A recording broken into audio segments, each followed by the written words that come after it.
Exemption under companies act, ए की subsidiary है B, B की सब्सिडरी है सी, तो ए हुई अल्टीमेट होल्डिंग कंपनी और बी हुई होल्डिंग कंपनी ऑफ सी, या फिर हम इसे इंटरमीडिएट सब्सिडरी भी कह सकते हैं। तो as per companies act 2013 consolidated financial statement को फाइल करना एक कंपनी के लिए बहुत ही ज़रूरी है अगर उसकी एक या एक से ज़्यादा सब्सिडरीज हैं। तो ईयर एंड पे क्या होगा कि जो ए होगा वो अपने साथ साथ बी और सी इन दोनों की भी फाइनेंशियल स्टेटमेंट कंसोलिडेट करके फाइल करेगा आरओसी के पास, और बी इसकी भी एक सब्सिडरी है सी, तो ये भी ईयर एंड पे अपनी स्टेटमेंट अपनी फाइनेंशियल स्टेटमेंट के साथ साथ जो सी लिमिटेड है उसकी भी फाइनेंशियल स्टेटमेंट कंसोलिडेट करके फाइल करेगा आरओसी के पास।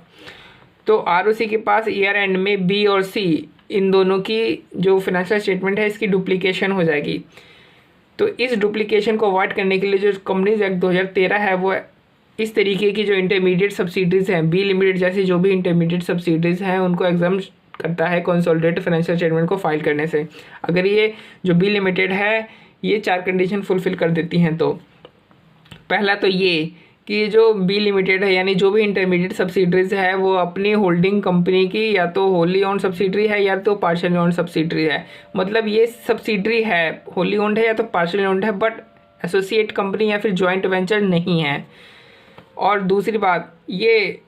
इंडिया में ना तो इंडिया के बाहर ना ही लिस्टेड है ना ही लिस्टिंग की प्रोसेस में है,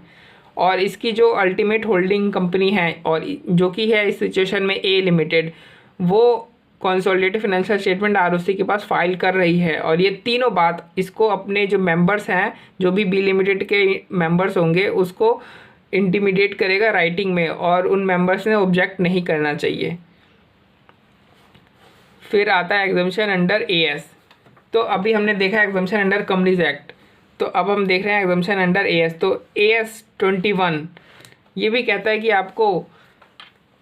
कंसोलिडेट करने की ज़रूरत नहीं है अगर 2 कंडीशन फुलफ़िल हो जाती हैं, तो मतलब 2 में से अगर एक भी कंडीशन फुलफ़िल हो जाती हैं तो पहला तो ये कि आपका जो कंपनी के ऊपर कंट्रोल है यानी जो भी आपकी अभी अभी सब्सिडरी बनी है उसके ऊपर आपका जो कंट्रोल है वो टेम्परेरी नेचर का है, और दूसरा उस सब्सिडरी से आपको कोई इकोनॉमिक बेनिफिट नहीं हो रहा है, मतलब उसके फंड्स के रिपैट्रिएशन के ऊपर रिस्ट्रिक्शन लगाया हुआ है, तो उस केस में आपको कंसोलिडेटेड फाइनेंशियल स्टेटमेंट फाइल करने की ज़रूरत नहीं है। बट क्या हो अगर आपके ऊपर एएस नहीं लग रहा हो, आपके ऊपर इंड एएस लग रहा हो, तब उस केस में क्या करेंगे? तो नॉर्मली तो कंसोलिडेटेड फाइनेंशियल स्टेटमेंट को फाइल करना कंपलसरी होता है, लेकिन अगर 3 कंडीशन जो आगे अभी पढ़ने वाले हम, अगर वो 3 कंडीशन फुलफिल हो जाती हैं तो आपको इंड एएस फॉलो करते हुए भी आपको कंसोलिडेटेड फाइनेंशियल स्टेटमेंट को फाइल करने की ज़रूरत नहीं है। वो 3 कंडीशन कौन सी है? पहली कंडीशन कि आप यानी इंटरमीडिएट सब्सिडरीज जो है वो इन्वेस्टमेंट एंटिटी है, मतलब या तो वो बैंक है या एनबीएफसीज हैं, और दूसरी कि वो जो इंटरमीडिएट सब्सिडरी है उसने कंपनीज एक्ट की उसने 4 कंडीशन फुलफिल कर दी है,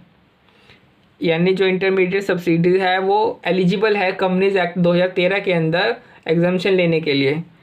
तो उस केस में इंड एएस भी आपको छोड़ देगा। और तीसरा कि इंड एएस जो 19 है उसमें जो एम्प्लॉय बेनिफिट प्लान्स जो बताया हुआ है उसके अंडर आप कवर्ड हैं, तब आप इंड एएस 1110 के अंदर भी एग्जाम्पशन ले सकते हैं कंसोलिडेटेड फाइनेंशियल स्टेटमेंट को फाइल करने से।